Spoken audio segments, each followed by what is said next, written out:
hanging out with the most recent winner from Oswego Speedway. He won the race last weekend. We were here, I think it was about 6 months or so. I met Jeff Abold for the first time. He just won the Mr. Supermodified race this past weekend. Very special race for a lot of people. Came from 6th to 1st, and he's currently 3rd in the point standings, 7 out of the lead. So, Jeff, before we get going on some of the other stuff, let's talk about this past weekend. Had to feel good to win one of the bigger races on the Oswego calendar. Yeah, it felt really good. We at Oswego, the last weeks and everything, the last year, we've kind of had a bit of a struggle and everything. Had some really good finishes, but just a couple, bad luck or whatever you want to call it, some gremlins happening in some races that we really had a good shot in winning. And then going back to last year. So this year's been a little more consistent. We've had just a couple off races for us that have kind of, hurt us in points-wise and everything like that. But aside from that, all the races we finished, we've been very consistent, a lot of podiums, top fives.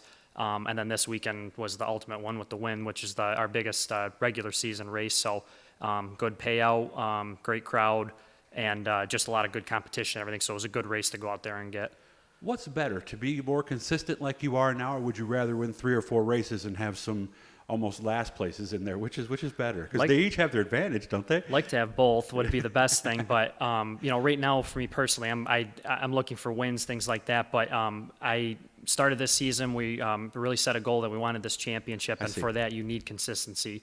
Like I said, we've had our ups and downs. Overall, we've been pretty consistent and, fast and everything like that. So if we can maintain that through those last 2 races, we've got a really good shot at it. So we just need to make sure we do that. Okay. I want to thank Garofalo's Importing, by the way, and Scott Jeffrey's Performance Plus. I know a lot of you Oswego guys are going there now for fuel. They help us get out here for this one today. 6th to 1st, how did you get there?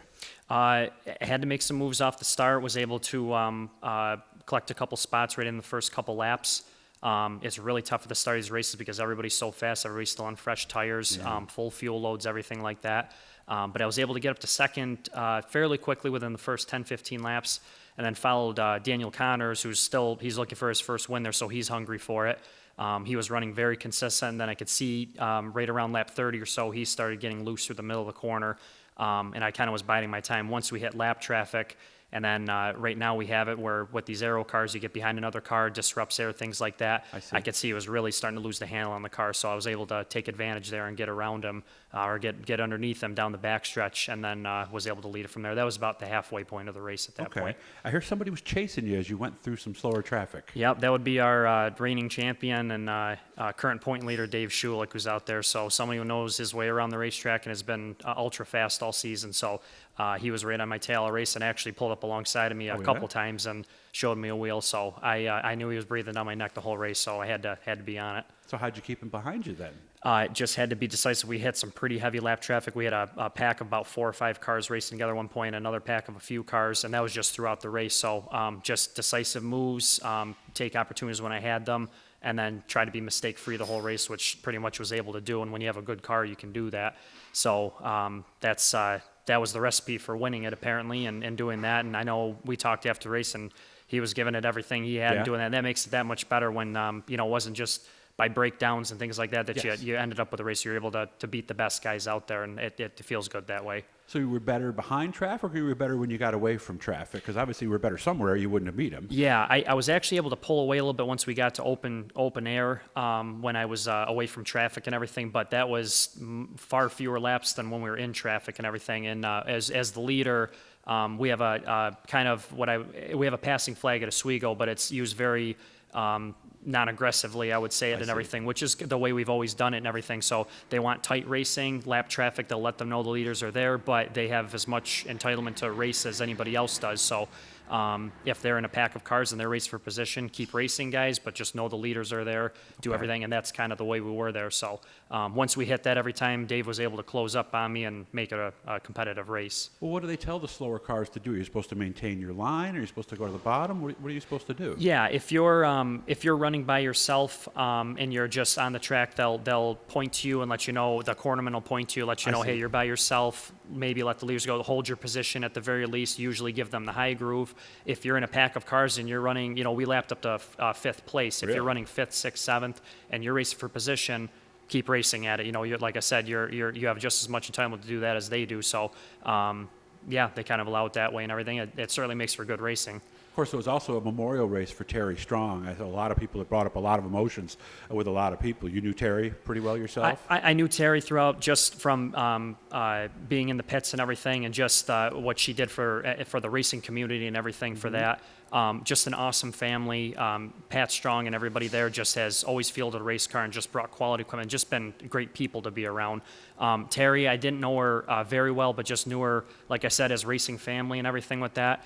And losing her was a huge loss to the racing community with it. And it was such a nice memorial, and it made it that great to win that race. And just it has that much extra meaning to it, beyond just money and title and everything. But when they put something like that on there, it really means a lot to do that. So it was such a nice tribute for her for the opening laps and what they were able to do. So I was really proud of that and really thankful that we were able to get that win for them. Oswego Speedway is off this weekend. Harborfest, a little people coming to Oswego for different reasons than they normally come. But so the race for you is the High Miler this weekend out in Sandusky. This is an ISMA MSS clone show. So I take it that's why we have the car. Well, what are we actually doing with it right now? You actually have it flat on the ground almost. Yeah, a little bit of everything. We're doing maintenance on it, just checking square, things like that for it. Going through, we make some changes just so we can go race ISMA. And we'll have the other wing on, different aero package, things like that, different suspension things. So just going through and just basically checking it all and making sure after a long distance race that we just had, we're ready for another long distance race coming up here. Okay, obviously you can't tell me a lot of what you're doing, but what can you tell me? What are some of the basics we do to a regular Oswego Supermodified when we put a wing on and go to a totally different track like Sandusky? Yeah, we have some different, run the same shocks, everything, but we'll have some different adjustments, things for there, some different spring changes, things like that for it. Obviously, we put the big roof wing on, so aerodynamics are totally different on it. Obviously, different tires, things like that. And then just as far as that, it's just basic setup stuff. Like I said, we're just checking square, things like that for it. There's really no major changes other than just trying to make sure on things that it's all correct. Nothing that's a huge change from it, but just minor tweaks here and there for it. All right. Do you 2-tier or 3-tier wing, or does it matter as much in your mind? Ours is a 3-tier. You can run a two element wing if you wanted to. 3 element. There's some different things. We have a square footage rule we have to run, so it has to be under 24 square feet. I see. That is the rule for ISMA and MSS and everything. So, but you'll see a lot of different designs and ways that people do it and everything. You can have a maximum of 3 elements for it. We've just decided to go with this design. It's worked for us and everything. We've done both, but that seems to work for us. So. It's a Friday, Saturday show. You won the Friday race last year, so you got to be happy making that trip this year. I did. That was a big accomplishment for me, just winning a race at Sandusky. It's such a historic racetrack, a track my dad's had a ton of success at. So going out there and getting a win before the first one was huge. And I think we had a good shot at the Saturday night race, the big race. The only issue we had there was we got rain shortened with 28 to go.